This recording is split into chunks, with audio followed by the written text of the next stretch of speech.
Hello friends, retail banking and wealth management का unit 6 आज हम लोग स्टार्ट करेंगे और ये हमारे मॉड्यूल बी का यूनिट 6 है। अगर मैं इस मॉड्यूल बी के यूनिट 6 की बात करूँ तो ये चैप्टर बहुत ज़्यादा बड़ा है फ्रेंड्स। तो इस वाले चैप्टर्स को कंप्लीट करने के लिए हमें कम से कम 3 वीडियोस मिनिमम जो है 3 या फिर ज़्यादा से 4 वीडियोस लग सकती है। तो अगर इस चैप्टर के मैं इंपॉर्टेंट टॉपिक की बात करूँ तो एक है हमारा प्रोडक्ट लाइफ साइकिल, ये टॉपिक इंपॉर्टेंट है। और असेट प्रोडक्ट, लायबिलिटी प्रोडक्ट और अदर डिपॉजिट प्रोडक्ट जस्ट उसको गो थ्रू कर सकते हैं, वो टॉपिक इंपॉर्टेंट है।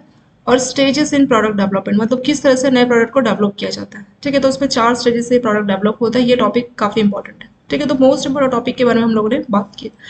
अब हम इस चैप्टर की शुरुआत करते हैं। यहाँ से चैप्टर बहुत ज़्यादा डिटेल में दिया है, ऑलमोस्ट 29 पेजेस में ये वाला चैप्टर का कवर्ड है। तो बहुत डिटेल में सारी चीज़ें दी है, जो जो इंपॉर्टेंट है उसको हम लोग करते हुए इस चैप्टर को कंप्लीट करेंगे। इंट्रोडक्शन से शुरुआत कर लेते हैं। देखिए, चैप्टर का नाम क्या है हमारे, चैप्टर का नाम है हमारा प्रोडक्ट डेवलपमेंट प्रोसेस। तो मतलब बैंक कोई भी अपने कस्टमर के लिए प्रोडक्ट डेवलप करता है तो कौन कौन से प्रोसेस से गुजरता है, तो उसी सब के बारे में इस पूरे चैप्टर में डिटेल से दिया गया होगा। ठीक है, तो इसमें बोला गया इंट्रोडक्शन में कि today's retail banking sector is characterised by 3 elements. तो रिटेल बैंकिंग की बात करें तो यहाँ पे 3 एलिमेंट्स है। कौन कौन से? पहला है मल्टीपल प्रोडक्ट, मतलब बहुत सारे अलग अलग टाइप के प्रोडक्ट हम रिटेल बैंकिंग में कस्टमर्स को देते हैं, जैसे डिपॉजिट हो गया, credit card, assets, insurance, investment and securities. तो इतने सारे मल्टीपल प्रोडक्ट अवेलेबल है। मल्टीपल चैनल होता है, आप डिलीवरी कर रहे हैं ना कस्टमर्स को प्रोडक्ट की, तो कैसे कर रहे हैं? क्या आप कस्टमर्स जो है बैंक विजिट आके अपने प्रोडक्ट को ले रहा है, जैसे अगर उसको नेफ्ट करनी है तो क्या वो बैंक आ रहा है, या वो एटीएम के थ्रू कैश विड्रॉ कर रहा है, या घर पे नेफ्ट अपने घर पे इंटरनेट से अपना आईडी पासवर्ड से ऑनलाइन बैंकिंग से नेफ्ट आरटीजीएस कर रहा है। तो मतलब कौन से वाले चैनल को इस्तेमाल कर रहा है, ये सब इसमें आ जाएगा। ठीक है, लिखा भी है जैसे इंटरनेट, कियोस्क, आपका कॉल सेंटर और branch. And multiple customers group, customers भी हमारे अलग अलग टाइप के, कुछ हमारे कंज्यूमर्स होते हैं, कुछ छोटे बिजनेसेस होते हैं, कुछ कॉर्पोरेट, तो अलग अलग हमारे कस्टमर्स हैं।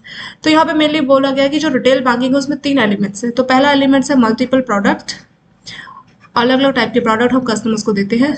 अगला एलिमेंट है इसका मल्टीपल चैनल, हम लोग ऑनलाइन, एटीएम के थ्रू, कॉल सेंटर या ब्रांच विजिट करके जो है प्रोडक्ट अवेल करते हैं। प्रोडक्ट डिलीवरी जो है बैंक इन चैनल्स के थ्रू करते हैं, तो ये आ जाएगा आपका मल्टीपल चैनल। तीसरा आ जाएगा मल्टीपल कस्टमर्स, हमारे पास अलग अलग टाइप के जो है कस्टमर्स होते हैं। ठीक है, माइनर हो गया, कुछ माइनर अकाउंट ओपनिंग के लिए आते हैं। तो ये 3 चीजें मेनली आपके रिटेल बैंकिंग में हो जाएगी। Retail banking does not refer to landing, तो रिटेल बैंकिंग का सिर्फ लोन देना ही नहीं है। The homemaker, shopkeeper, pensioner, self employed and those employees in unorganise sectors all need to get a place in the banks. तो बोल रहे हैं कि रिटेल बैंकिंग का मतलब सिर्फ लोन देना ही नहीं है। जो होम बेकर है, या जो शॉपकीपर है, या जो पेंशनर्स है, या जो सेल्फ एम्प्लॉयड है, या जो अनऑर्गेनाइज सेक्टर में काम करते हैं। अनऑर्गेनाइज मतलब जिनका सैलरी ये सब जो है फिक्स नहीं होता, और जो है गवर्नमेंट के रेगुलेटरी नॉर्म्स जिन पे काम नहीं करते। ठीक है, तो इन सब की जो है बैंक में कुछ ना कुछ पोजीशन होनी चाहिए। There is a need of constant innovation. जो भी रिटेल बैंकिंग के प्रोडक्ट कस्टमर्स को दिए जा रहे हैं उसमें इनोवेशन होना चाहिए। इनोवेशन मतलब टाइम के साथ इनोवेटिव अच्छे अच्छे प्रोडक्ट जो है ऑफर करने चाहिए। और वही चीज दोबारा से लिखी गई है कि यहाँ पे जो है जो भी बैंकों का इंटरनल सिस्टम है उन सबको क्या करना चाहिए, अपग्रेड करना चाहिए और उसको रिवैलिडेशन करना चाहिए, ताकि बैंक इनोवेटिव प्रोडक्ट अपने कस्टमर्स को दे सके। ठीक है, तो यही चीज आपके इंट्रोडक्शन में बताई गई है। फिर यहाँ पे बोला है while retail banking offer opportunities for growth the challenge are equally. तो इसमें क्या हो रहा है कि रिटेल बैंकिंग में मतलब रिटेल बैंकिंग के जो प्रोडक्ट है उसमें बैंकों के लिए ऑफर है, उनके लिए अपॉर्चुनिटीज है कि वो ग्रोथ हासिल करेंगे, बट साथ साथ इसमें चैलेंजेस भी है। ठीक है, तो दोनों चीजें, ग्रोथ भी आप काफी हासिल कर सकते हैं, साथ साथ आपको चैलेंज भी इसमें फेस करना पड़ सकता है। तो दोनों चीजें इसमें आ जाएगी। और रिटेल बैंकिंग में ज्यादातर क्या होगा, how far the retail banking is able to lead growth of banking industry is the future would depend upon the capacity building in the bank to meet the challenges and make use of opportunities. तो बोल रहे हैं कि कितना आगे bank grow कर पाएगा retail banking में, वो इस बात पर डिपेंड करेगा कि बैंकों की कैपेसिटी क्या है, वो किस तरह से अपने चैलेंजेस को मीट कर रहे हैं, यानी कैसे अपने चैलेंजेस को पूरा कर रहे हैं, और कैसे जो है अपॉर्चुनिटीज को अपनी अपॉर्चुनिटीज को यूज कर रहे हैं अपने आप को प्रॉफिट में रखने के लिए। तो इस बात पर डिपेंड करेगा कि बैंक कितना ग्रो करेगा। ठीक है, तो वो सब चीजें यहाँ पे बोली गई है। और जो भी है मतलब जिस भी टाइप का है तो उसके लिए क्या कर सकता है, technology and efficiency of operation would provide the much needed competitive as for success. तो अगर बैंक चाहता है कि रिटेल बैंकिंग बिजनेस में उसको सक्सेस हासिल हो तो उसको अच्छी अच्छी टेक्नोलॉजी का इस्तेमाल करना पड़ेगा, और जो भी ऑपरेशन है उसमें एफिशिएंसी बैंकों को रखनी पड़ेगी। इनसे क्या होगा कि बैंक अपनी जो है अच्छी सक्सेस हासिल कर पाएगा। Further more in all cases customers interest, तो मेन चीज है, पैरामाउंट होता है सबसे इंपॉर्टेंट। तो सबसे इंपॉर्टेंट चीज क्या है कि कस्टमर का इंटरेस्ट, हमें कस्टमर्स के इंटरेस्ट को सबसे ज्यादा इंपॉर्टेंस देनी चाहिए। तो वही चीजें यहाँ पे बताई गई है। तो इसी चैप्टर में हम ये सारा टॉपिक के बारे में डिस्कशन करेंगे। यहाँ पे नेक्स्ट टॉपिक दिया हमारा मार्केट सेगमेंटेशन इन रिटेल बैंकिंग। तो रिटेल बैंकिंग में मार्केट को किस तरह से जो है सेगमेंट किया जाता है, इसमें बोला गया in case of retail banking the major service are provided by the bank at physical locations branches where customers can manage their money and interact with staff regarding services and product. तो बोल रहा है कि जो भी retail banking है तो mainly service bank कहाँ देता है, अपनी ब्रांच पे, फिजिकल लोकेशन पे देता है, जहाँ कस्टमर अपना पैसा जो है डिपॉजिट करता है और जो स्टाफ है वो उनको सर्विसेज ऑफर करता है। Most of services can be provided eight ATM. आजकल कस्टमर्स को पैसा विड्रॉ करना है तो वो बैंक भी नहीं विजिट करता, वो एटीएम की हेल्प लेता है या मोबाइल बैंकिंग, इन सब इंटरनेट बैंकिंग या फोन बैंकिंग की हेल्प से जो अपना पैसा विड्रॉ या ट्रांसफर ये सारी एक्टिविटीज कस्टमर करता है। Most of this bank have a broad customer base. ज्यादातर बैंकों के पास कस्टमर बेस बहुत ज्यादा है, मतलब बहुत सारे लाखों करोड़ों कस्टमर्स ऑलमोस्ट हर बैंकों के पास होते हैं। अगर हम एक बिजनेस स्ट्रैटेजी के हिसाब से सोचिए, bank often group their customers into category. तो बैंक क्या करता है, उसको तो बिजनेस करना है, तो उस बिजनेस की स्ट्रैटेजी के लिए बैंक क्या करता है, अपने कस्टमर्स की ग्रुप जो है कैटेगरी के हिसाब से जो है उसको अलग अलग ग्रुप में बांट देता है, जिसको हम बोलते हैं कस्टमर सेगमेंटेशन, या आप उसको बोल सकते हैं मार्केट सेगमेंटेशन। ठीक है, तो फ्रेंड्स यहाँ पे यही बोला गया कि कस्टमर्स को बैंक अपने अपने अलग अलग ग्रुप्स में बांट देता है, जिसको हमने बोला है कस्टमर सेगमेंटेशन और मार्केट सेगमेंटेशन। फिर इसमें आगे बोला है the customer base of retail banking can very. तो जो कस्टमर बेस है वो वेरी कर सकता है। ठीक है, और हम कस्टमर्स जो भी हमारे पास, मान लीजिए एक बैंक के पास है 10 करोड़ कस्टमर्स या 5 करोड़ कस्टमर्स, तो ये जो कस्टमर्स है क्या ये सारे कस्टमर्स सेम एज ग्रुप के होंगे? नहीं, किसी का एज ग्रुप कुछ होगा, कोई मेल होगा, कोई फीमेल होगा, जेंडर अलग होगा, इनकम अलग होगी। कुछ ऐसे कस्टमर्स होंगे जो सैलरी क्लास है, जिनकी सालाना इनकम मतलब मंथली इनकम 1 लाख है, कुछ ऐसे भी है जिनकी सैलरी मंथली 15,000 है, मतलब जो उनका लाइफ स्टाइल है। तो इतने सारे फैक्टर्स हम क्या कर सकते हैं, कस्टमर को डिस्ट्रीब्यूट कर सकते हैं। फ्रॉम ए बिजनेस पर्सपेक्टिव, अगर हम लोग बिजनेस पर्सपेक्टिव के हिसाब से सोचे ना, तो इसमें क्या होगा, बैंक में segment their customers by dividing them into group. तो बैंक अपने कस्टमर्स के अलग अलग ग्रुप बनाएगा and take actions that better align with the segment, और एक्शन लेगा ताकि उस सेगमेंट के साथ अच्छे से वो अलाइन कर सके। तो वही चीज यहाँ पे बोली गई है। तो ऐसा करने से, अगर बैंक ऐसा करता है तो कस्टमर का डेटा उसके पास रहेगा और उसको उसने प्रॉपर जो है सेगमेंट करके रखा होगा, तो बैंकों का एक अच्छा खासा इम्पैक्ट पड़ेगा। वो अपनी मार्केटिंग अच्छी कर सकता है, अच्छी सेल्स कर सकता है। रिटेंशन एफर्ट्स मतलब कस्टमर उसी बैंक के साथ रहे, उसको छोड़ के कहीं और ना जाए, कस्टमर सर्विस और मोर। तो इतने सारे फायदे अगर बैंक अपने कस्टमर को सेगमेंट के हिसाब से डिस्ट्रीब्यूट कर देता है, तो इससे फायदा भी है क्योंकि हमें मालूम पड़ जाएगा ना कि किस तरह से किस कस्टमर्स को कौन सी सर्विसेज देनी है। तो बेटर है कि हम उसका सेगमेंटेशन करना जरूरी है। अब एक कस्टमर है जिसने 1 करोड़ का डिपॉजिट किया और एक कस्टमर है जिसने 0 बैलेंस मेंटेन किया, तो हमें इतना सोचना चाहिए एटलीस्ट जो कि 1 करोड़ का डिपॉजिट जिसने किया तो वो हमें एक अच्छा बिजनेस, मतलब उस पैसे को हम इस्तेमाल करके अच्छा बिजनेस कर रहे हैं, तो इन दोनों की सर्विसेज में कुछ तो डिफरेंस होना चाहिए। तो वही सब चीज़ यहाँ पे बोली गई है। मतलब जो हाई नेटवर्थ इंडिविजुअल कस्टमर्स है वो एक्स्ट्रा, मतलब बैंकों से एक्स्ट्रा सपोर्ट चाहते हैं, उनकी एक्सपेक्टेशन रहती है कि हम इतना डिपॉजिट बैंकों के पास रख रहे हैं, तो बैंक भी हमें कुछ जो है बाकी जो कस्टमर्स है उससे कुछ बेटर जो है हमें थोड़ी सी सर्विसेज दे, वो एक्सपेक्ट करते हैं। ठीक है, और बहुत सी सर्विसेज उनको घर पे भी चाहिए होती है। तो कोई 0 बैलेंस का कस्टमर तो पॉसिबल है कि आप उसके लिए उसके घर पे जाकर सर्विस ना दो, बट हाई नेटवर्थ इंडिविजुअल्स के लिए कुछ एक्स्ट्रा एफर्ट्स जो है बैंक करता है। इसमें आजकल ना क्या होता है दोस्तों कि यहाँ पे कुछ टूल्स है, एनालिटिकल टूल्स है मार्केट में जो कि अवेलेबल रहते हैं, जिससे जो है रिटेल बैंक आसानी से जो है कस्टमर्स का डेटा को वो क्या कर सकता है, कैप्चर कर सकता है। ठीक है, spending habits, frequency and capacity, मतलब लोगों का स्पेंडिंग हैबिट्स किस तरीके से है और मतलब फ्रीक्वेंसी कितना है, मतलब लोग कितना खर्च करना पसंद करते हैं, उनका कैपेसिटी कितना है, मतलब कितना उनके पास पैसा रहता है। And then use this information to identify the most appropriate time to make a loan offer. तो इन सभी इन्फॉर्मेशन से हमें क्या पता लग जाता है फ्रेंड्स कि जो है हम किस टाइम पे कस्टमर को लोन ऑफर कर सकते हैं। ठीक है, तो वही सब चीजें इसमें बोली गई। The market segmentation approach by bank are broadly based upon its business model। तो बैंक जो है मार्केट को सेगमेंट करने जा रहा है, तो वो जो है बैंक इसीलिए करता है कि वो उसका जो बिजनेस मॉडल है और उसकी क्या प्रायोरिटीज है, इस चीज को ध्यान में रख के ऐसा करता है। और किस तरह से जो है सेगमेंट किया जा सकता है, वो क्वालिटेटिव भी हो सकता है और जो है क्वांटिटेटिव भी हो सकता है, जैसे एज या ये सब।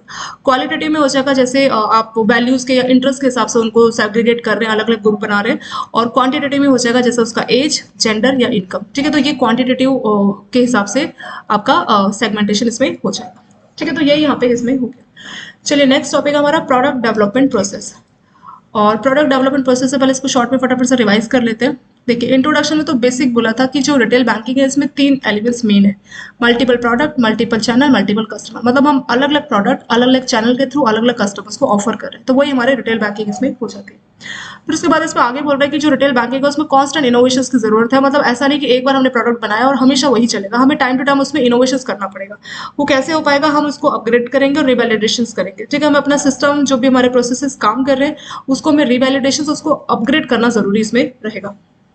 फिर बोल रहा है जो रिटेल बैंकिंग है उसमें बैंकों के लिए अपॉर्चुनिटीज भी है बट साथ साथ चैलेंजेस भी है। चैलेंजेस आर इक्वली डॉटिंग, मतलब चैलेंजेस भी है और जो है बैंकों के लिए अपॉर्चुनिटीज भी इसमें है। और इसमें आगे बोला गया है कि जो भी टेक्नोलॉजी बैंक इस्तेमाल कर रहा है या जो भी उसकी एफिशिएंसी है, जो उसके ऑपरेशन है, तो वो उस पर डिपेंड करेगा कि बैंक कितना खुद को कॉम्पिटिटिव रख पाएगा सक्सेस में। ठीक है, तो बैंकों की कैसी टेक्नोलॉजी है और किस काइंड की वो टेक्नोलॉजी, किस टाइप की वो टेक्नोलॉजी इस्तेमाल कर रहे हैं, अपने ऑपरेशंस में किस तरह से एफिशिएंट होकर वो काम कर रहे हैं, तो उससे डिपेंड करेगा कि जो रिटेल बैंकिंग बिजनेस है उसमें बैंक कितना ग्रो कर सकता है। ठीक है, तो ये सब चीजें बोली है, यही चीज जो है मेन इंपॉर्टेंट इसमें है। फिर नेक्स्ट हेडिंग है मार्केट सेगमेंटेशन।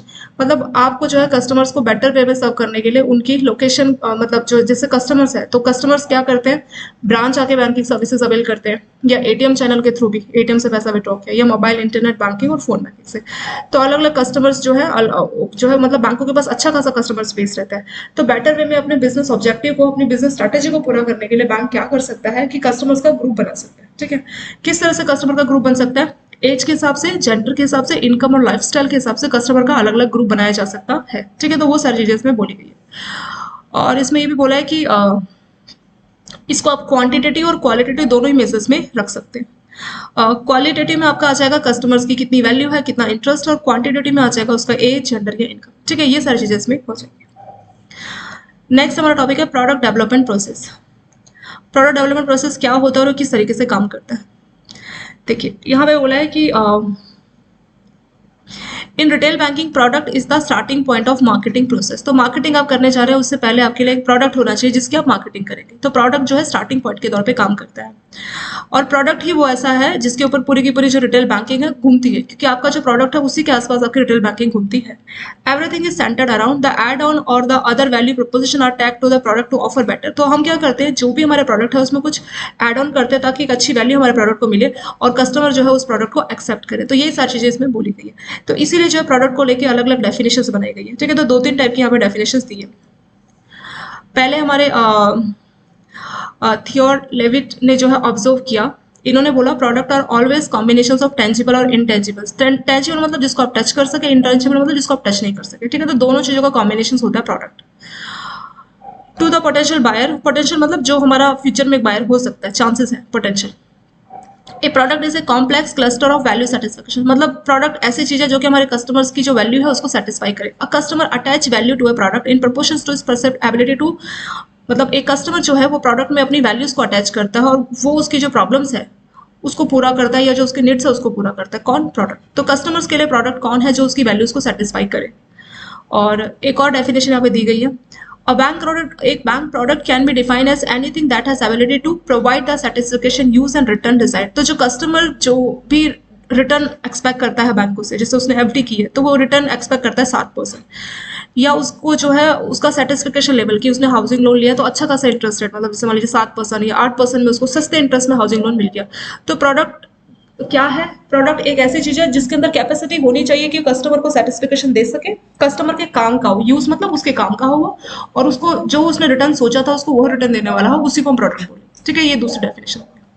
फिर इन सबसे क्या पता लगा, this brings into focus the importance of products and relevance of product from the customer. तो इनसे हमें पता लगा, जो हमने 2 डेफिनेशंस देखी, इनसे हमें पता लगा कि कस्टमर्स के लिए प्रोडक्ट कितना जरूरी है। तो key factor remains that if a bank product is no longer capable, तो मेन बात इसमें यह है कि अगर बैंक का प्रोडक्ट कस्टमर्स की नीड्स को सेटिस्फाई नहीं कर पाएगा, नीड्स और वांट्स को सेटिस्फाई नहीं कर पाएगा, प्रोडक्ट विल फेड आउट। तो प्रोडक्ट जो मार्केट से चला जाएगा। मतलब आप, ये बिल्कुल वैसे ही है, आपने दुकान में जो सामान रखा है वो आपने अपनी पसंद का रखा है, लेकिन कस्टमर्स को वो पसंद नहीं आ रहा, तो कस्टमर्स की पसंद का आपको सामान रखना पड़ेगा, तभी कस्टमर्स आपसे वो सामान खरीदेंगे। यानी आपको कस्टमर्स के नीड्स को, वांट्स को समझना होगा, क्योंकि आप उनकी ये नीड्स और वांट्स को समझ पाएंगे तो ही आप उनके पसंद के प्रोडक्ट को रख पाएंगे दुकान में, और तभी कस्टमर वो प्रोडक्ट खरीदेगा और आपकी दुकान चलेगी। ठीक है। तो मेन वही है कि हमें अपनी इच्छाओं को, अपनी पसंद का जो है सामान ना रख के दुकान में, हमें कस्टमर्स की पसंद समझ के उसकी पसंद का सामान रखना चाहिए। तो प्रोडक्ट एक ऐसी चीज है जिससे कस्टमर को सेटिस्फिकेशन की फीलिंग आती है, उसको लगता है कि मैंने जैसे रिटर्न एक्सपेक्ट किया तो मुझे वो मिला और मेरे काम का ये प्रोडक्ट। ठीक है, तो वही हमारा प्रोडक्ट इसमें हो जाएगा। अब आपके इस चैप्टर का मोस्ट इंपॉर्टेंट टॉपिक स्टार्ट हो गया है जिसका नाम है प्रोडक्ट लाइफ साइकिल। इसके ऊपर कई बार क्वेश्चंस आ जाते हैं। ठीक है, तो ये आपका, आप बोल सकते हैं ये आपका एक मेमोरी बेस्ड क्वेश्चन है। इसमें से एक दो नंबर के पूछ लेते हैं। कई बार तो इसकी जो स्टेजेस है ना, मतलब किस फेजेस में, पहले इंट्रोडक्शन, ग्रोथ, मैच्योरिटी, डिक्लाइन, तो उसमें वही होता है कि प्रोडक्ट लाइफ साइकिल में किस तरह से है। तो पहला फेज इंट्रोडक्शन, मान लीजिए मैच्योरिटी को पहले लिख दिया, फिर डिक्लाइन और ग्रोथ। तो 4 ऑप्शंस रहते हैं कि कौन सा सीक्वेंस है। तो पहले नंबर पे इंट्रोडक्शन आएगा, दूसरे पे ग्रोथ, तीसरे पे मैच्योरिटी और चौथे पे डिक्लाइन। तो जहां पे आपको इंट्रोडक्शन, ग्रोथ, मैच्योरिटी, डिक्लाइन ये लाइन से देखेंगे तो वही प्रोडक्ट लाइफ साइकिल के करेक्ट फेजेस होते हैं। ठीक है, तो 1 नंबर का इस तरह से भी क्वेश्चन आ जाता है। तो चलिए हम अब मोस्ट इंपॉर्टेंट टॉपिक को डिस्कस कर रहे हैं। प्रोडक्ट लाइफ साइकिल का क्या मतलब है? मतलब जैसे हर चीज की एक लाइफ होती है। ठीक है, अलग अलग स्टेजेस से आप जाते हैं। जैसे आप ह्यूमन बीइंग की भी बात कर लीजिए, पहले हम लोग बच्चे होते हैं, छोटे में हम लोग पढ़ाई करते हैं, फिर हमारी जॉब लगती है, फिर शादी होती है, फिर बच्चे होते हैं, फिर बच्चों की शादी हो जाती है, फिर हम लोग रिटायर हो जाते हैं।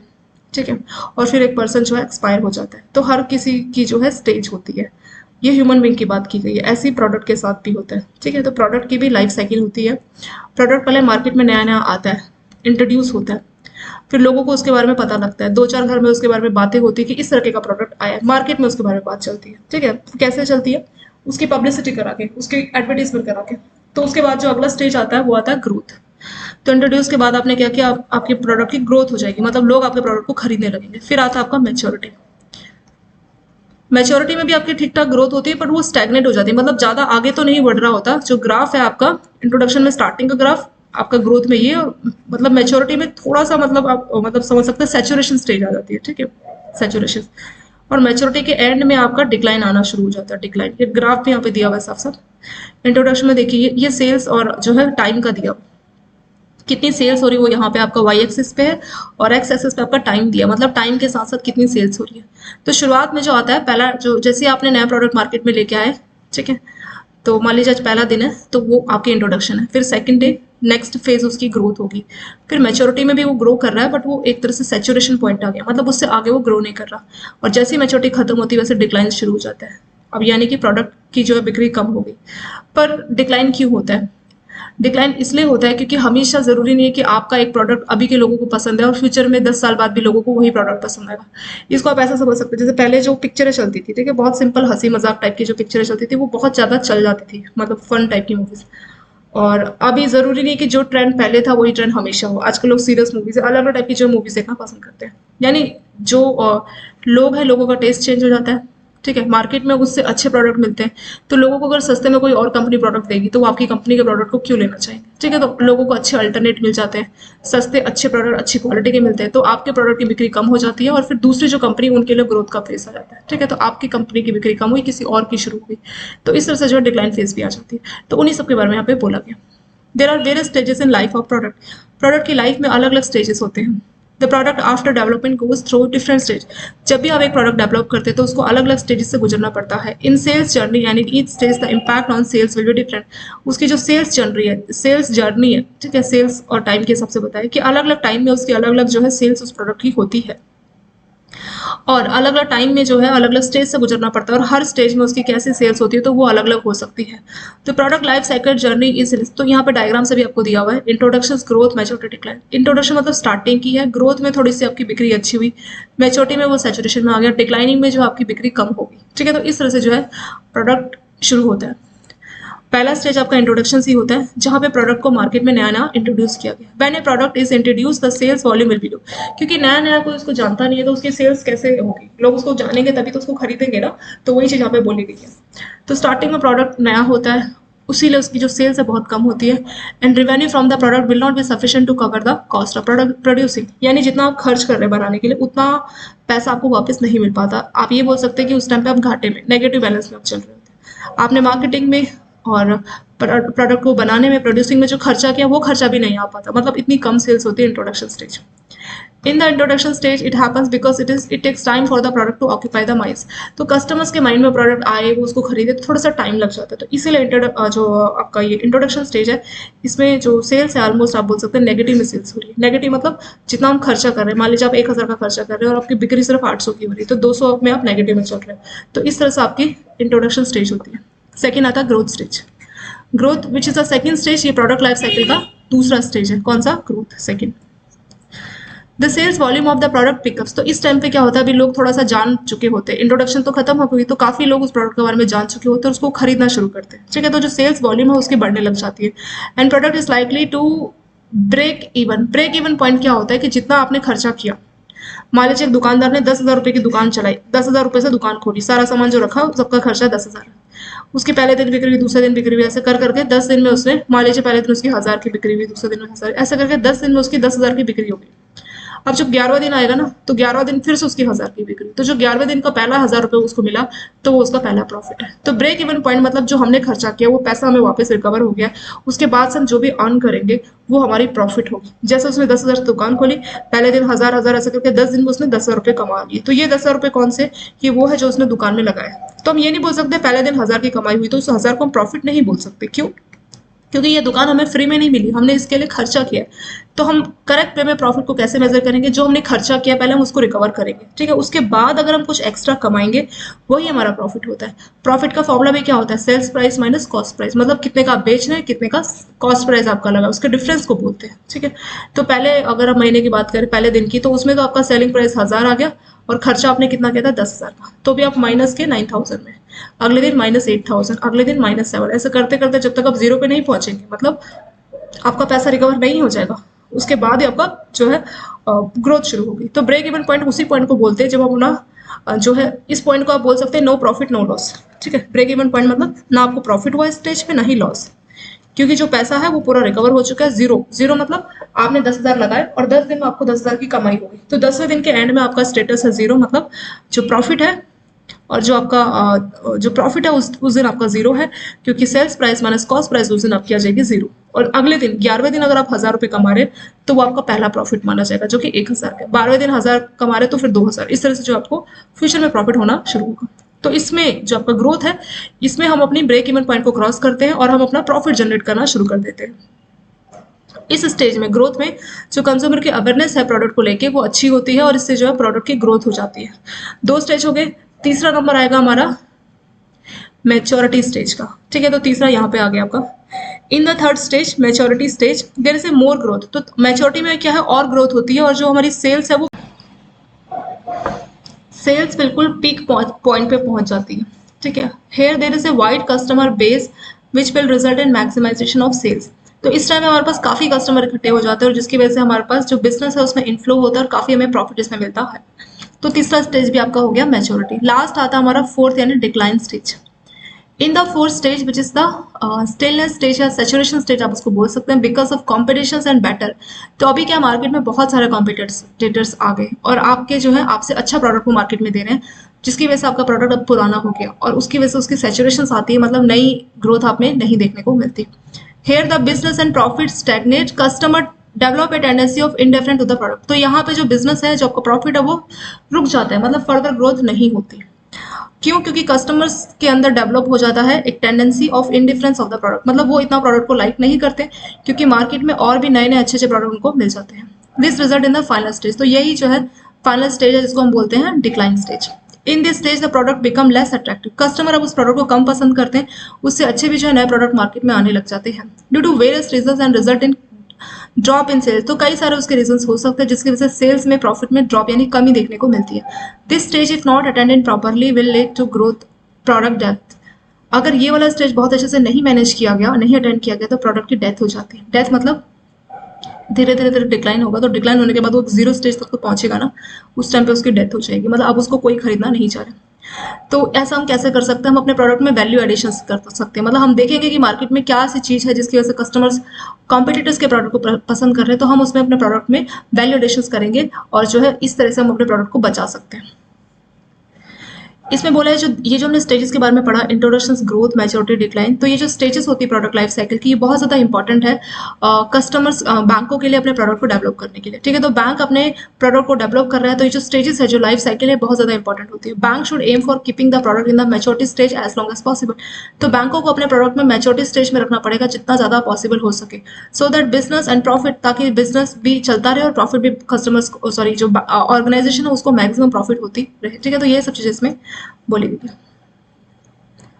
और इसके बाद इसमें ये लाइन भी बोली है कि जो है कुछ ऐसे भी प्रोडक्ट है जिनकी इंस्टेंट डेथ हो जाती है। इंस्टेंट डेथ मतलब इंट्रोड्यूस किया, लोगों को पसंद नहीं आया, मतलब वो ग्रो ही नहीं हो पाया, ग्रोथ और जो है मैच्योरिटी स्टेज उसने देखी नहीं, थोड़ा सा मार्केट में इंट्रोड्यूस हुआ, लोगों को पसंद ही नहीं आया प्रोडक्ट, किसी ने खरीदा ही नहीं, तो खरीदा नहीं तो उसकी ग्रोथ नहीं हो पाई, फिर मैच्योरिटी तक भी नहीं पहुंचा, सीधे वो डिक्लाइन हो गया, सीधे उसकी डेथ हो गई। तो ऐसे केसेस भी देखने को मिलते हैं।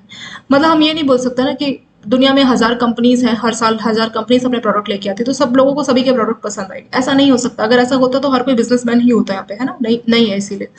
और दिस में happen due to wrong approach, तो क्या इसका रीजन हो सकता है कि इंट्रोडक्शन के बाद सीधे ही आप लोग ग्रोथ जो है डिक्लाइन पे आ जाते हैं। तो उसका रीजन हो सकता है wrong approach towards marketing research and consumer perception. तो जो कस्टमर क्या सोच रहा है, कंज्यूमर क्या सोच रहा है, और जो मार्केट की जो रिसर्च है वो आपने सही तरह से नहीं की। ठीक है, तो वही इसका रीजन इसमें हो सकता है। तो मेनली अगर आप सक्सेस चाहते हैं अपने फेजेस में, तो वो डिपेंड करेगा कि आपको एक अच्छी अप्रोच अपनानी पड़ेगी मार्केट को लेकर टुवर्ड्स पैकेजिंग, अच्छी स्ट्रैटेजी बनानी पड़ेगी, और स्ट्रैटेजी ऐसी होनी चाहिए कि जो प्रोडक्ट है वो लंबे टाइम तक आपके मैच्योरिटी स्टेज में रह सके। ठीक है, परमानेंट प्लेस, परमानेंट प्लेस मतलब जितना ज़्यादा हो सके उसको आप मैच्योरिटी स्टेज में रखिए, उसको डिक्लाइन वाली स्टेज आने की जरूरत ना पड़े। ठीक है, तो ये सब चीज़ें बोली गई है। In case of computer product, the product life cycle can be very short because of fast computers है, मोबाइल फ़ोन है। ठीक है, तो इसमें टेक्नोलॉजी इतनी ज़्यादा चेंज हो रही है कि प्रोडक्ट लाइफ साइकिल बहुत छोटी हो जाती है, मतलब ज़्यादा टाइम तक वो ग्रोथ मैच्योरिटी इन स्टेज पे रहता ही नहीं है। This result in high degree of product obsolescence, मतलब बहुत जल्दी जो है टेक्नोलॉजी, कंप्यूटर्स, लैपटॉप, मोबाइल्स, इसमें बहुत जल्दी जो है कस्टमर का जो प्रोडक्ट है वो उसकी लाइफ बहुत शॉर्ट होती है। शॉर्ट इन द सेंस बहुत सारी नई नई कंपनीज है जो कि मोबाइल, कंप्यूटर से सब चीज़ें बना रही है, तो अल्टरनेट के पास सस्ते रेट में भी बहुत से प्रोडक्ट रहेंगे, तो कस्टमर्स आसानी से वहाँ मूव ऑन कर सकें। तो वही सब चीज़ें इसमें बोली गई है। इसके बाद इसमें अगली लाइन है कि in the banking scenario the product life cycle depends on whether the, तो जो प्रोडक्ट की लाइफ साइकिल है वो डिपेंड करेगा कि प्रोडक्ट हमारा कोर प्रोडक्ट है या ऑगमेंटेड प्रोडक्ट है। अब डिफरेंस क्या होता है कोर प्रोडक्ट और ऑगमेंटेड प्रोडक्ट में, यहाँ पे दिया गया। इस पैराग्राफ में कोर प्रोडक्ट के बारे में बात की गई है, यहाँ पे आपका ऑगमेंटेड के बारे में बोला है। तो कोर होता है बिल्कुल बेसिक प्रोडक्ट। ठीक है, बैंकों के बेसिक प्रोडक्ट जैसे saving bank, current account, term deposit, cash, credit, retail loan, term loan, तो जो मतलब ये वो काम है कोर प्रोडक्ट। आप टाइमिंग से भी समझ सकते हैं 1980-90, ठीक है, इस टाइम पे, चलिए 2000 का भी टाइम ले लेते हैं, तो इस टाइम पे बैंक जो कस्टमर को बेसिक प्रोडक्ट देता था तो उसी को हम लोग बोलते हैं कोर प्रोडक्ट। ऑगमेंटेड मतलब आप बैंकों ने बहुत सारी नई नई चीजें ऐड कर दी, जैसे आपका इंटरनेट बैंकिंग, मोबाइल बैंकिंग, ठीक है, और भी नई नई चीजें बैंकों ने अभी ऐड कर दी है, तो वो सारा हमारा ऑगमेंटेड हो जाएगा। तो ऑगमेंटेड मतलब पुराने प्रोडक्ट में कुछ अच्छा, कुछ बेटर अगर आप दे रहे हैं तो उसी को जो है उसका ऑगमेंटेड बोला जाएगा, मतलब उसका एक अपग्रेडेशन, एक उसका हाई वर्जन, वो होगा उसका ऑगमेंटेड। बेसिक अगर प्रोडक्ट है तो उसको हम बोलेंगे कोर प्रोडक्ट, और उसमें नई फैसिलिटीज अगर आपको दी जा रही है तो उसको हम बोलेंगे augmented product. Core product are those product which define what kind of business we are. तो कोर प्रोडक्ट से पता लगता है कि हम किस टाइप के बिजनेस में हैं। इन द बैंकिंग सिनेरियो, जैसे मान लीजिए आजकल के टाइम पे बैंक क्या कर रहे हैं, मोबाइल ऐप के थ्रू भी बैंकिंग सर्विसेज दे रहे हैं। ठीक है, तो मोबाइल ऐप के थ्रू जो हमें बैंकिंग मिल रही है, सर्विसेज मिल रही है, तो वो हमारा ऑगमेंटेड होगा। पर हम मोबाइल ऐप से हम बैंकिंग सर्विसेज दे रहे हैं तो उसका ये मतलब नहीं है कि बैंक जो है वो एक ऐप का काम करते हैं, मतलब जो बैंक है वो ऐप के थ्रू ही बैंकिंग देते हैं, ऐसा इसको हम लोग नहीं बोल सकते।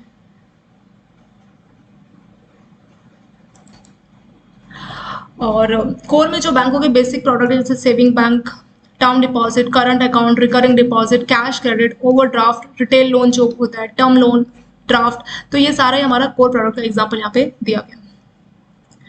और ये जो प्रोडक्ट होता है ये बिल्कुल इसेंशियल है, मतलब जो कोर प्रोडक्ट है वो तो बिल्कुल बेसिक ही है। जैसे सेविंग बैंक सबको खुलवाना है, अब इंटरनेट बैंकिंग के बिना तो काम चल ही जाएगा। ठीक है, तो इंटरनेट बैंकिंग जस्ट उसका एड ऑन फीचर है, उसका एक हाई वर्जन है, बट बेसिक प्रोडक्ट सबको चाहिए ही होता है। तो जैसे आपके एग्जांपल सेविंग बैंक, आपको सेविंग बैंक के लिए ज़्यादा मार्केटिंग नहीं करनी पड़ती। ठीक है, तो बहुत कम मार्केटिंग से आपका काम चल जाता है, तो बहुत मार्केटिंग करने की आपको कोर प्रोडक्ट के लिए बहुत ज़्यादा मार्केटिंग करने की ज़रूरत नहीं होती। इनका लाइफ भी काफ़ी स्टेबल रहता है, इनकी जो ग्रोथ साइकिल है वो काफ़ी ठीक ठाक रहती है, और मतलब ये इनडिस्पेंसेबल है फॉर द जो कस्टमर्स के जो सेगमेंट है उनके लिए बिल्कुल बेसिक ज़रूरतें हैं। अब बिल्कुल वैसे ही हो गया जैसे आप ह्यूमन बीइंग की बात कर लो, कोर में आपका खाना हो जाएगा, ठीक है, रोटी कपड़ा मकान, आपको पहनने के लिए कपड़े चाहिए, खाने के लिए मतलब खाना चाहिए, और रहने के लिए घर चाहिए, बिल्कुल बेसिक है। तो इसके साथ तो कोई कॉम्प्रोमाइज़ नहीं कर सकता, चाहे कितनी भी आपकी 10,000 सैलरी हो, 1 लाख सैलरी, ये सबको चाहिए चाहिए। उसके बाद आप आगे अपनी लग्जरीज की बात करो कि आपको एक बड़ा घर चाहिए, आपको 2 कार चाहिए, ठीक है, तो जो नई नई आपकी लग्जरीज हैं तो वो आपका ऑगमेंटेड में हो जाएगा। तो लग्जरीज के लिए, ऑगमेंटेड के लिए मार्केटिंग करना जरूरी है, पर बेसिक के लिए कोई मार्केटिंग का जरूरत नहीं होगा, ये बिल्कुल उसी रिजर्व हो सकता है। तो बैंकों के सारे बेसिक प्रोडक्ट कोर में आ जाएंगे। फिर ऑगमेंटेड प्रोडक्ट में वही सब बोला हुआ है कि उसमें क्या करते हैं, 2 कोर प्रोडक्ट को जोड़ दिया या उसमें कुछ वैल्यू एडिशन कर दिया कस्टमर्स को बेनिफिट या कंफर्ट देने के लिए, वो उसका ऑगमेंटेड प्रोडक्ट हो जाएगा। तो ऑगमेंटेड प्रोडक्ट जो है कस्टमर्स इसीलिए अवेल करता है जिससे उसको कुछ वैल्यू एडिशन जो है प्रोडक्ट में मिल जाती है। टाइम के साथ जो है ऑगमेंटेड प्रोडक्ट का जो कंसेप्ट है वो भी चेंज हो गया and will continue to change, और इस तरह से जो है चेंज भी होता रहेगा। डिकेड बैक 10 साल पहले जो है एटीएम कार्ड देना एक वैल्यू एडिशन माना जाता था, क्योंकि तब सभी के पास एटीएम कार्ड ये सब नहीं होता था, ठीक है, क्योंकि पैसा आप 24 आवर्स विड्रॉ कर पा रहे हैं। तो पहले 10 साल पहले जो है एटीएम कार्ड एक ऑगमेंटेड प्रोडक्ट माना जाता था। बट इम्प्लीमेंटेशन ऑफ टेक्नोलॉजी, अब नई नई टेक्नोलॉजी आ गई है, तो अब ये ATM card, debit card, credit card, ये तो बहुत सिंपल सी बात हो गई है, ठीक है। अभी के टाइम पे आपका इंटरनेट बैंकिंग, मोबाइल बैंकिंग, ये सब भी जो है काफी ज्यादा आ गए हैं। Has change the concept of core and augmented product. अगर हम अभी के प्रेजेंट डे के सिनेरियो की बात करें, core saving bank will include ATM.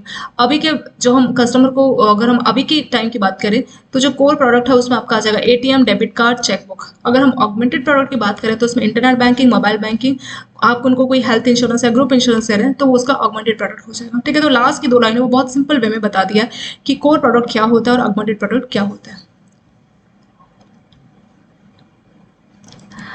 चलिए इस वाले को हम लोग थोड़ा सा रिवाइज कर लेते हैं। प्रोडक्ट की 4 तरह की लाइफ साइकिल होती है, introduction, growth, maturity, decline. Introduction बिल्कुल बेसिक है, जब नया नया प्रोडक्ट मार्केट में लॉन्च होता है, ज्यादा किसी को उसके बारे में मालूम नहीं है, तो इस स्टेज पे जो है वॉल्यूम, जो सेल्स वॉल्यूम है बहुत ज्यादा कम होती है। अगला आता है आपका ग्रोथ स्टेज। ग्रोथ स्टेज में प्रोडक्ट धीरे धीरे मार्केट में ग्रो करने लगता है, लोग इसके बारे में जानने लग जाते हैं, तो इसकी जो ग्रोथ है, इसकी जो बिक्री है काफी बढ़ जाती है।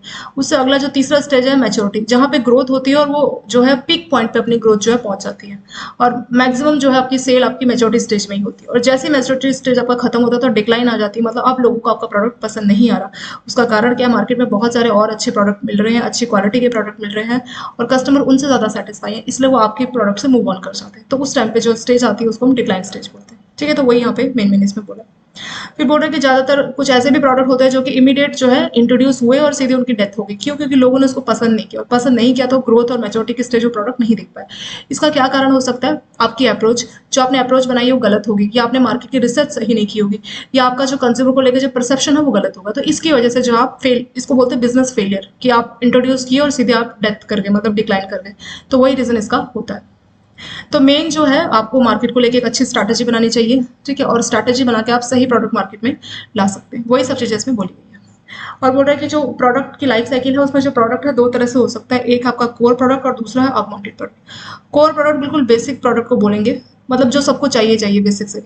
अगर हम अपनी बात करें तो रोटी कपड़ा मकान, बिल्कुल जो बेसिक रिक्वायरमेंट है वो हमारा कोर हो गया। तो बैंकों के लिए saving bank, current account, term deposit, cash credit, retail loan, term loan, draft, ये सारा कोर हो जाएगा। ऑगमेंटेड मतलब इसमें वैल्यू एडिशन, जैसे आप internet banking, online banking, mobile banking, ये सब एक्स्ट्रा सर्विसेज दे रहे हैं, कुछ लाइफ इंश्योरेंस हो गया, ग्रुप इंश्योरेंस हो गया, तो सारा आपका ऑगमेंटेड में आ जाएगा।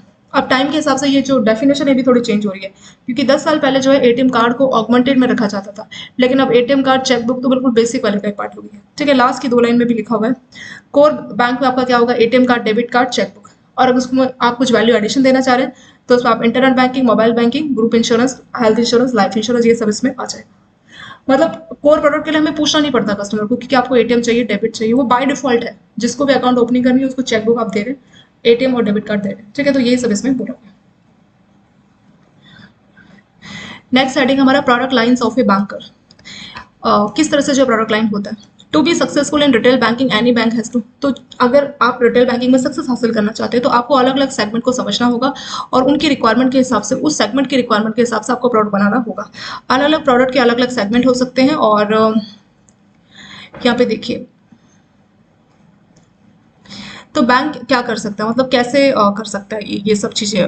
इसके लिए बोला गया the idea of this is to make the customer identity the product with a particular name of product. तो हमें क्या करना पड़ेगा, प्रोडक्ट की ब्रांड इमेज बनानी पड़ेगी। मतलब हर बैंकों के अलग अलग मतलब प्रोडक्ट को मार्केटिंग करने का तरीका अलग अलग होता है, अलग अलग नाम से जो है मतलब प्रोडक्ट वही होगा, फीचर्स भी वही होंगे, पर अलग अलग नाम से उसकी ब्रांडिंग की जाती है। ठीक है। Initiative of bank to create recall for the product, मतलब बैंकों का इनिशिएटिव जिसमें वो कोशिश करता है कि कस्टमर्स को वो रिकॉल कर सके, तो उसको बोला जाता है ब्रांडिंग। जैसे मतलब कुछ कंपनीज है जिनके ब्रांड इतने ज्यादा दिमाग में आ गए कि हमें लगता है कि ये उसका ही नाम है। जैसे देखा जाए तो कॉलगेट, बहुत से लोग बोलते हैं कि कॉलगेट, तो किसी को लगता है कि कॉलगेट मतलब किसी भी कंपनी का हो, जैसे कोई भी कंपनी का आपका हो, तो सबको लगता है कि ये जो कॉलगेट वर्ड है ये सबके लिए बोला जा रहा है, बट ये कॉलगेट एक कंपनी का नाम है जिसकी वजह से यार, तो उन्होंने एडवर्टाइजमेंट करके लोगों के दिमाग में ये वर्ड यूज कर दिया है कि अगर हमें ब्रश करना तो उसके लिए हमें कॉलगेट की जरूरत पड़ेगी। उनको ये नहीं मालूम कि कॉलगेट के अलावा मार्केट में हजारों और ऑप्शन अवेलेबल है। तो इस तरह से जो ब्रांडिंग की जाती है, bank basically adopt two types of branding exercise. Bank क्या करता है, दो तरीके की ब्रांडिंग के लिए तरीका देखता है। Product branding is attempted by bank to, एक होता है प्रोडक्ट ब्रांडिंग और दूसरा होता है कॉर्पोरेट ब्रांडिंग। प्रोडक्ट ब्रांडिंग का मतलब कस्टमर्स की प्रोडक्ट को लेके जो है इमेज अच्छी बनाई जाए। ठीक है। तो बैंक क्या कर रहा है, प्रोडक्ट का नाम कस्टमर को रिकॉल हो जाए, कभी भी बात आए तो उस प्रोडक्ट का नाम उसको याद रहे, तो वो जाएगी प्रोडक्ट ब्रांडिंग। कॉर्पोरेट ब्रांडिंग का मतलब कि जो है कंपनी, मतलब जैसे बैंक है, बैंकों का कोई प्रोडक्ट है, मान लीजिए सेविंग बैंक एक प्रोडक्ट है, या आप मान लीजिए कोई लोन है, हाउसिंग लोन या ऑटो लोन, तो वो एक प्रोडक्ट है। तो कस्टमर उस बैंक के उस प्रोडक्ट को याद रखे तो उसको बोलेंगे प्रोडक्ट ब्रांडिंग। और कॉर्पोरेट ब्रांडिंग मतलब बैंक, जो कस्टमर है उस बैंक को याद रखे, जैसे एसबीआई हो गया, एचडीएफसी हो गया, आईसीसी, तो कस्टमर को बैंक का नाम याद रहे तो वो जाएगी कॉर्पोरेट ब्रांडिंग, और कस्टमर को बैंक के प्रोडक्ट का नाम रहे तो उसको बोला जाएगा प्रोडक्ट ब्रांडिंग। ठीक है। तो ये सब इसमें बोला गया।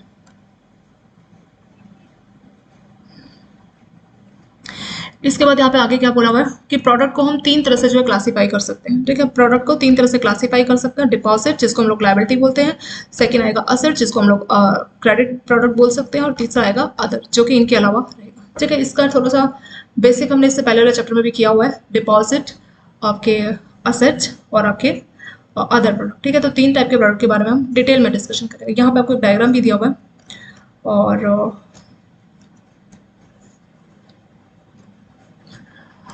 इन तीनों प्रोडक्ट को हम लोग एक ही वीडियो में कंप्लीट करेंगे, क्योंकि तीनों ही जो है एक साथ ही, जैसे डिपॉजिट प्रोडक्ट का आपको यहाँ पे डायग्राम दिया है, तो मुझे लगता है कि इनको करने के लिए कम से कम हमें आधा घंटा और लगेगा, तो इस वीडियो में इसको हम लोग ऐड नहीं करते। एक काम करते हैं, तीन टाइप के जो प्रोडक्ट है इसकी शुरुआत हम लोग पार्ट 2 से ही कर लेते हैं। अगर मैं इस पार्ट में इसको कंटिन्यू करूंगी ना तो ये 1 घंटे से ऊपर का वीडियो हो जाएगा, तो बहुत लेंथी वीडियो में फिर डालने में भी उतना ही टाइम लगेगा वीडियो को। चलिए, हमने यहाँ पे देखा था ना product lines of a banker's, तो यहाँ पे देखा था कि जो है अच्छा तरीका क्या है कि हम कस्टमर की सेगमेंटेशन करें और सेगमेंटेशन के हिसाब से प्रोडक्ट डेवलप करें उस सेगमेंट को जो कि मैच करता हो। ठीक है। उसके लिए जो सूटेबल है, तो वो सबसे अच्छा तरीका है। और उसमें बोला गया कि आइडिया क्या है कि बैंकों की जो है ब्रांडिंग करनी पड़ेगी, प्रोडक्ट को लेकर ब्रांडिंग करनी पड़ेगी। तो दो तरीके यहाँ पे, या तो प्रोडक्ट की ब्रांडिंग कीजिए या फिर कॉर्पोरेट की। जैसे किसी बैंक का कोई प्रोडक्ट आपको याद है, उसका हाउसिंग लोन, उसका कार लोन, तो वो हो जाएगी उसकी प्रोडक्ट ब्रांडिंग। आपको उस बैंक का ही नाम याद है कि ये जो लोन, फेमस लोन है, ये कौन से बैंक का है, ये एसबीआई का, एचडीएफसी का, आईसीसी, तो आप बैंक के नाम को याद रख रहे हैं तो उसको बोला जाता है कॉर्पोरेट ब्रांडिंग। ठीक है। तो ये चीजें यहाँ पे थोड़ी सी इंपॉर्टेंट है। प्रोडक्ट को जो है दो तरह से क्लासीफाई तीन तरह से क्लासीफाई कर सकते हैं। Deposit, asset. डिपॉजिट को आप लोग लायबिलिटी प्रोडक्ट बोल सकते हैं, दूसरा आ जाएगा असेट प्रोडक्ट, और तीसरा आ जाएगा अदर प्रोडक्ट एंड सर्विस। इसको हम लोग पार्ट 2 से डिस्कस करेंगे। और thank you so much for watching this video.